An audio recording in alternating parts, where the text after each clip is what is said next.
1950, North Carolina, the United States.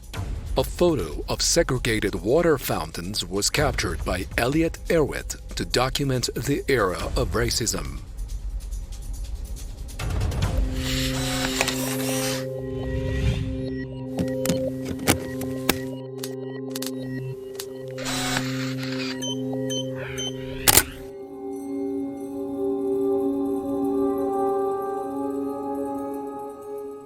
Racism has existed in the United States since the country's creation, and slavery was common there even before its founding during colonization era.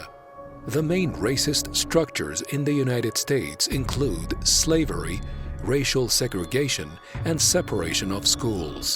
Millions of black people from Africa were abducted by slave traders to work in mines and fields in the U.S. They were deprived of all rights. Black people were freed after the abolition of slavery following the U.S. Civil War.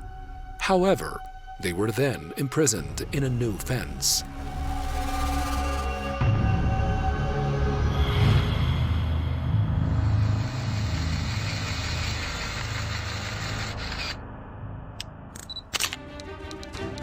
Living in slums and dirty neighborhoods, receiving low wages and discrimination were barriers to their freedom. Between 1910 and 1940, 6 million African Americans migrated from rural southern United States to the urban Northeast, Midwest, and the West. This later became known as the Great Migration. It came at a time when the disgraceful Jim Crow laws were enforced in the southern United States. They included racial segregation in all public places and organizations.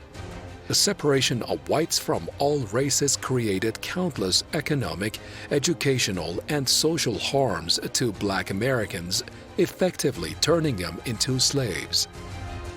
Jim Crow laws were even imposed in all public places, schools, public transportation, toilets, restaurants, and even water fountains. Black people were banned from many chain stores, and most of the city's restaurants and theaters had a sign forbidding them from entering. The 1960s were the years of the Black movement and their struggle for their social rights. In this decade, leaders such as Malcolm X and Martin Luther King were able to achieve some success, and in general, Black people were able to improve their situation legally. The photo taken by Elliot Erwitt shows separate drinking fountains in North Carolina.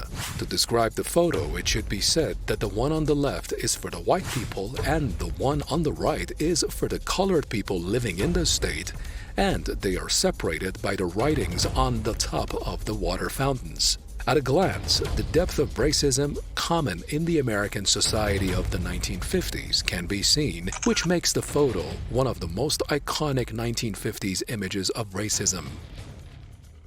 اتفاقی که افتاده این عکس واقعا شما نخوای عکسم ببینی میبینیش. یعنی یه سرچ توی مرورگرایی اینترنتی بزنی عکس، مطمئناً یکی از عکسایی که میاد اینه.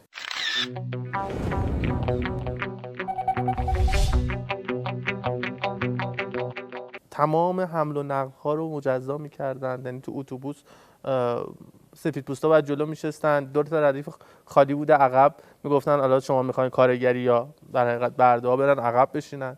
این اتفاق بیفته. در حقیقت تابو شکنیش از اون جایی در حقیقت اتفاق میفته که این با همچین عکس و از همین عکاس مردم نظرشون جلب میشه. جالب اینجاست توی حمل و نقل عمومیشون که مجزاشون میکردن یه خانومی اولین بار میگه آقا من نمیتونم عقب بشینم، میره جلو میشینه. همین حرکت باعث میشه که سیاه‌پوستا در حقیقت دست به دست هم بدن و مبارزه کنن با نجات پرستی.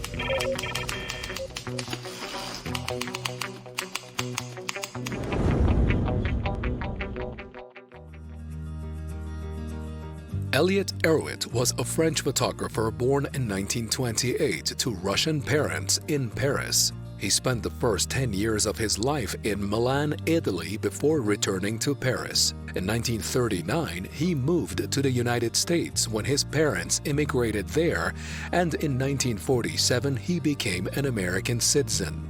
He studied photography in Los Angeles and worked as an assistant photographer in the U.S. Army before studying filmmaking in New York.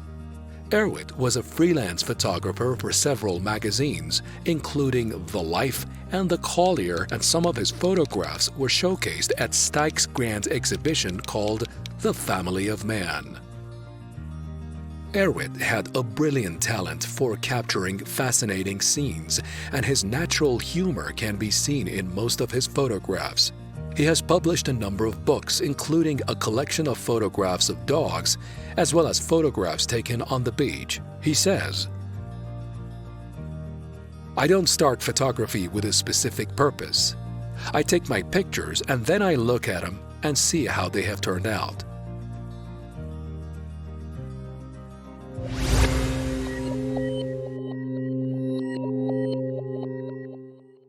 شما تو عکس که نگاه میکنی حتی تفاوت آبخوری ها رو متوجه میشی. یعنی سیاه‌پوستا میتونستن آب خنک بخورن، آب زردکن بوده، ولی سیاه‌پوستا بعد از شیر آب میخوردن. لوله کشیشون مستقیم بوده. یعنی حتی انقدر نجات پرستی زیاد بوده که حس نمیکرده این آدم هم نیاز به آب خنک داره. وقتی این ثبتش کرده، ما الان میریم تو گذشته.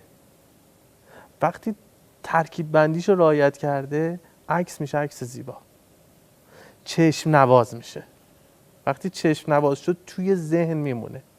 شما این عکس رو ببندش، دیگه نگاهش نکن، سال دیگه صحبت بکنید راجبش، تو ذهن قشنگ کاملا تداعی میکنه که این دوتا آبخوری چجوری بوده کنار هم.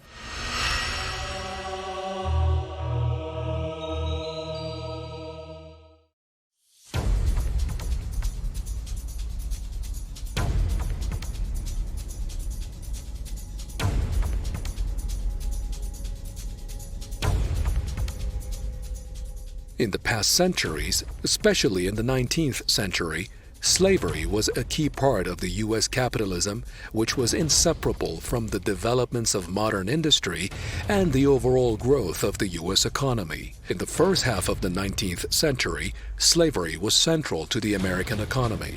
Southern states and their white citizens were the dynamic part of the U.S. economy, and the products that were produced there consolidated the United States' position in the world economy.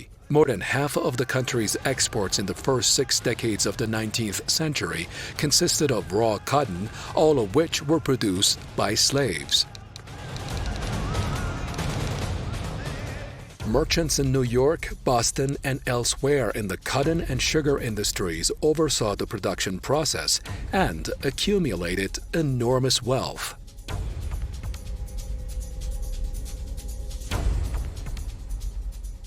شما فقط و فقط باید فکر کنی تنها چیزی که میتونه یه عکس رو بولد کنه حسه. حتی حس عکاس هم نه، حسی که شما میگیری. عکاس حسی که میگیره رو میتونه منتقل کنه، ولی اون حسی که شما میگیری خیلی مهمه و همین عامله که باعث میشه یه اثر تبدیل به نماد میشه. نمادی که دنیا رو پر میکنه، نمادی که سالیان سال میمونه. Erwitt's photo shows what a humiliating cultural and legal situation the people of color were forced to work under to meet the demands of the white American rulers and to bring him wealth and power.